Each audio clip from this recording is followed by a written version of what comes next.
So, welcome to another presentation in the Buddhism and Breath Summit.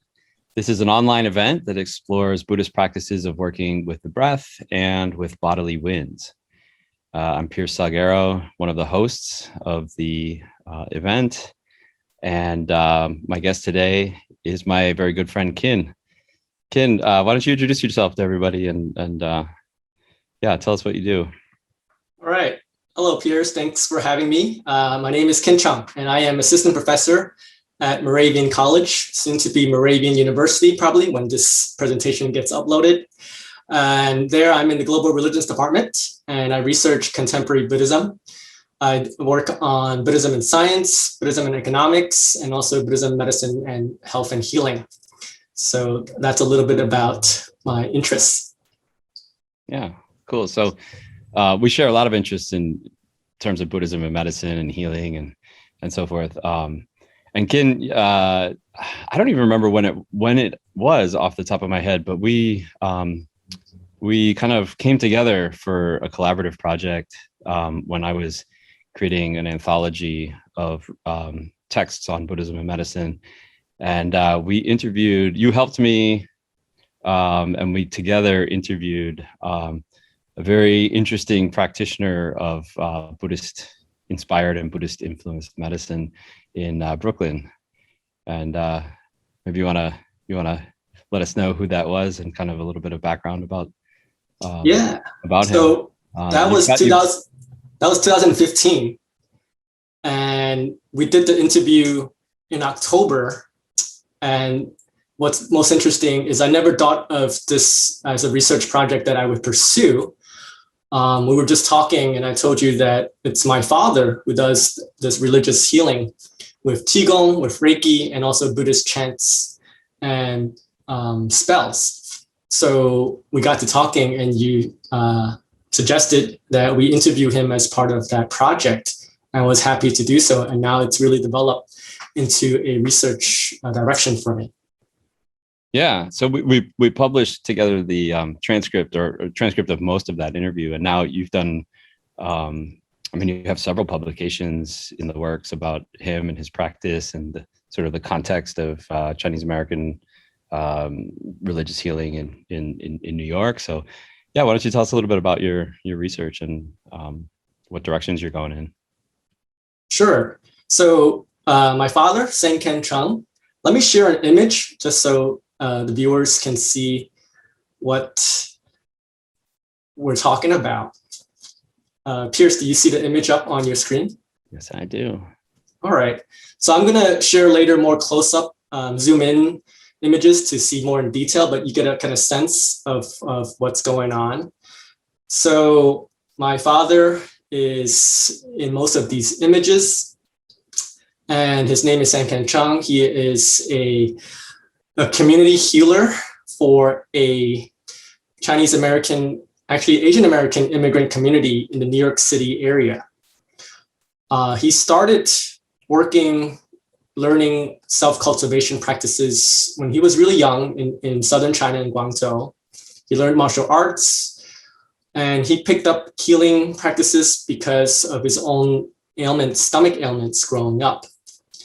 When he moved to the United States, along with my mother and myself, he started learning how to use electric acupuncture machines, how to make his own herbal liniments.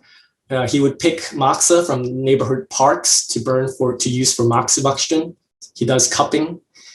He's learned qigong from an uncle of my uncle, and so he's learned from a family member. And since 2012, I call him a community healer because he started practicing in the local park, and that's where he got his first patient and student, and that community built around that first patient. So he's really been doing this for almost 10 years now, and I've seen him change over that time. And so that's kind of a brief overview of who he is and who his community is. Yeah. I know one of the things that you're working on, one of the publications you're working on is talking a little bit about the methodology of doing ethnographic research on a family member, and then some of the kind of, I don't know, potentially awkward or potentially maybe conflicts of interest. I don't know if you want to say anything about that as well. Thanks for asking that question. So I have a slide that I show elsewhere that I guess I'll make this bigger for audience to see. So when I do this project, this was my parents and I at Drake University, 2018, where we gave an academic presentation about his healing practice. And I had to explain that when I write about my father, I cannot write myself out. It just wouldn't make sense. And so there are some things that I reflect upon what it means in terms of methodology. What I think about now is that I use critical autoethnography. And this is important because this is a way for the ethnographer to pay attention to the power imbalance in terms of how scholarship is being created. When scholars work with their research subjects, they want to make sure they present their research subjects without perpetuating power imbalances and kind of to elevate their research subjects' voice. So these are the things that I'm paying attention to. We mentioned earlier our co-author publication that I was interpreting the questions that Pierce, you asked my father. And so just when we were going over the recording and I was transcribing what I've spoken to you, I had to change some of the words because they were not capturing my father's voice. I had to consciously retranslate to make sure I kept his voice and it wasn't kind of me speaking to you as an academic colleague. Yeah. And also it's worth mentioning that you know, I don't speak Cantonese, so you were translating both directions. So that got pretty complex, I'm sure. So maybe you can help us to understand, you know, given the theme of the Buddhism and Breath Summit is about these, you know, working with the breath or bodily winds, and you know, in the East Asian context, we are very much wanting to think about the concept of qi as fitting into this project as well. And I know that you mentioned a sort of a range of different practices that your father's involved in, both religious, but well, ones that we might think of on first blush as being religious and others that we might think of as being medical. And I think one of the strengths of your research, one of my interests too, is sort of like the blurry categories where religion and medicine merge together. And it seems to me like qi is right at the center of the blurring of those categories in your father's work. And so maybe you can help us to understand what qi is and how it kind of plays a role in his healing practice. Sure. So qi in the Mandarin pronunciation spelled qi in the pinyin romanization. Sometimes you'll see it spelled chi. That's the older Wei Giles. And in Japanese, it's spelled ki. But it's the same word. And we can translate that as breath. We can translate that as air. We could also think of it as a psychophysical energy, life energy. And so qi is not just one thing. And I want to suggest that thinking about qi is such a big and important question to understand East Asian, not just medicine, but also culture in general. I think it's as abstract and as important as asking, like, what is justice? What is love? It's just such a big, rich question to investigate. So in terms of blurring boundaries and categories, as a scholar, I started out just using theoretical tools to divide up the world. And it helped me process information. But then once you start studying people more closely and agents on the ground and see that they disrupt and move across these scholarly categories that academics create to help them in their theoretical approach to the material. So I want to share an image of my father's altar here in the basement, just to show you what it means to blur boundaries. So he uses qigong. This is his altar. He also uses Buddhist chants and Buddhist spells. If you notice on both sides of the altar, there's a cup with some writing on it. That is a Great Compassion mantra, a Great Compassion Dharani. And so the idea is to have some water placed in that cup, and the spell that is inscribed on the outside infuses the water with healing properties. So there are incense that you see in the middle that he lights for deities, for Buddhas and Bodhisattvas. You see some flowers, you see some beads, prayer beads, mala beads. I think you'll see some devanagari. You'll see some pamphlets from Chinese temples, Korean temples, Japanese temples. And some of viewers might recognize the large painting in the background is of the 7 medicine Buddhas in the Donghuang caves.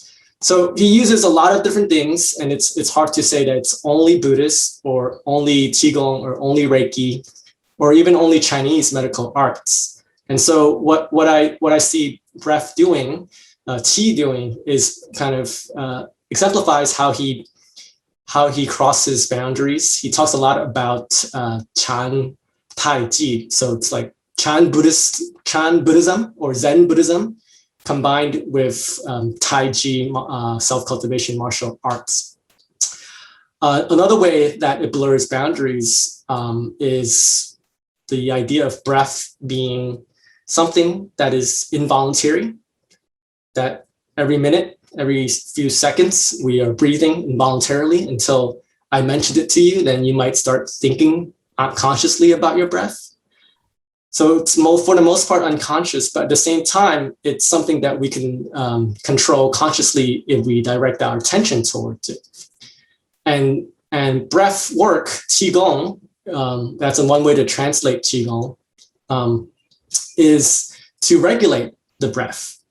And so I see this as a very interesting question that I have about his practice, because the breath stands between the voluntary and involuntary. It's between different nervous systems. And so that's the conduit. And I think that is one important part in terms of how he accesses his healing. I mentioned before our meeting to Pierce that I wanted to discuss a little bit about agency. I think that's an interesting question about my father's healing. And this came from a question that Pierce asked my father in 2015. And that question was, does he see himself being a conduit of healing, that the Buddhas and Bodhisattvas is kind of perhaps using him as an instrument? Or does he see himself as the agent of healing, as the healer? And I remember very clearly when we were doing the interview and I asked him this, he answered both. And so when I heard that answer, I rephrased my question. I thought maybe I just didn't say it clearly. He didn't understand me. And then so I rephrased it in a different way. And he also said both. And I remember feeling frustrated. And when I was listening to the recording afterwards, I felt frustrated again. And it was that moment, listening to recording removed from the interview, that I realized that I was probably imposing a researcher category onto my father that he didn't live, that he didn't think was important. And that seems to me to be a distinction between the descriptive and the prescriptive. And just listening to recording, it made me realize he cared about both possibilities for healing, because he's used to teaching his students and his patients and his relatives and his friends. And so he cares about the possibilities and how to go about healing, and less so describing exactly where his practice fits along scholarly categories. So that's what I have for now. Any follow-ups to that, Pierce?